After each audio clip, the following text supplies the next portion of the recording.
Swastiastu. Perkenalkan, nama saya Ninyo Mantri Andani dari kelas 12 MIPA 2, nomor absen 27.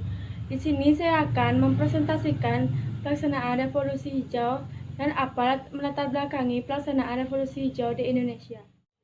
Revolusi hijau adalah revolusi produksi biji-bijian dari hasil penemuan ilmiah berupa benih unggul baru dari berbagai varietas gandum, padi, dan jagung yang membuat hasil panen komoditas tersebut meningkat di negara-negara berkembang.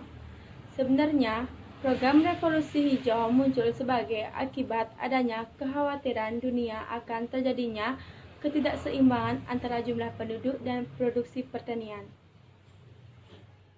Gagasan mengenai revolusi hijau bermula dari hasil penelitian dan tulisan seorang ilmuwan bernama Thomas Robert Malthus yang berpendapat bahwa masalah kemiskinan dan kemelaratan adalah masalah yang tidak bisa dihindari oleh manusia.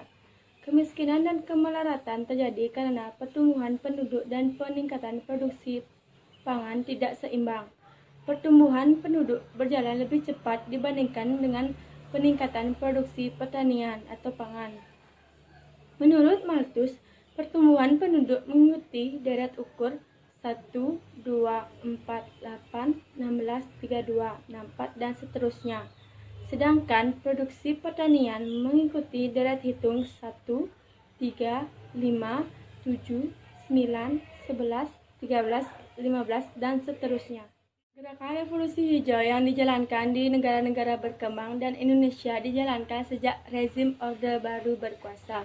Gerakan revolusi hijau sebagaimana telah umum diketahui di Indonesia mampu membuat Indonesia memenuhi kebutuhan pangan.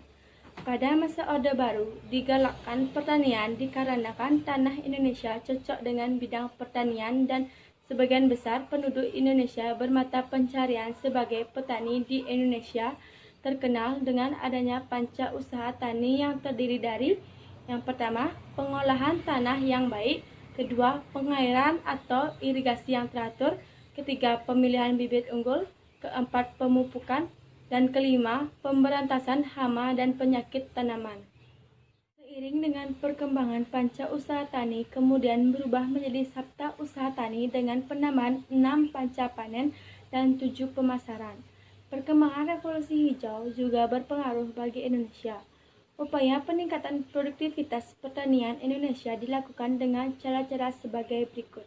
Yang pertama, intensifikasi pertanian, yaitu upaya peningkatan produksi pertanian dengan menerapkan formula pancausaha tani atau pengolahan tanah, pemilihan bibit unggul, pemupukan, irigasi, dan pemberantasan hama.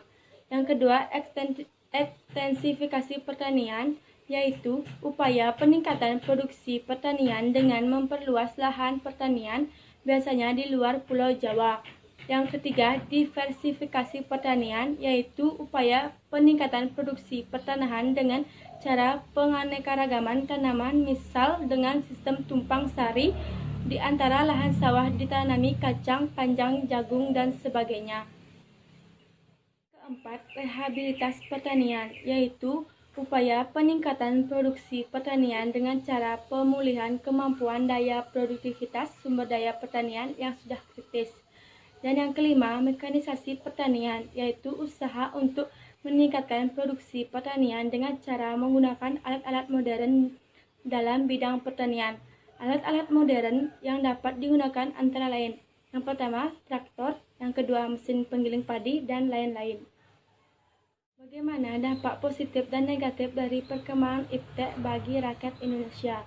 Berikut dampak positif perkembangan iptek. Yang pertama, meningkatkan pengetahuan atau wawasan di bidang teknologi.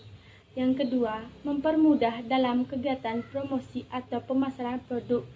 Yang ketiga, mempermudah komunikasi jarak jauh. Yang keempat, adanya persaingan di dunia kerja sehingga menuntut seseorang untuk meningkatkan skill atau kemampuan. Dan yang kelima, perekonomian negara semakin meningkat.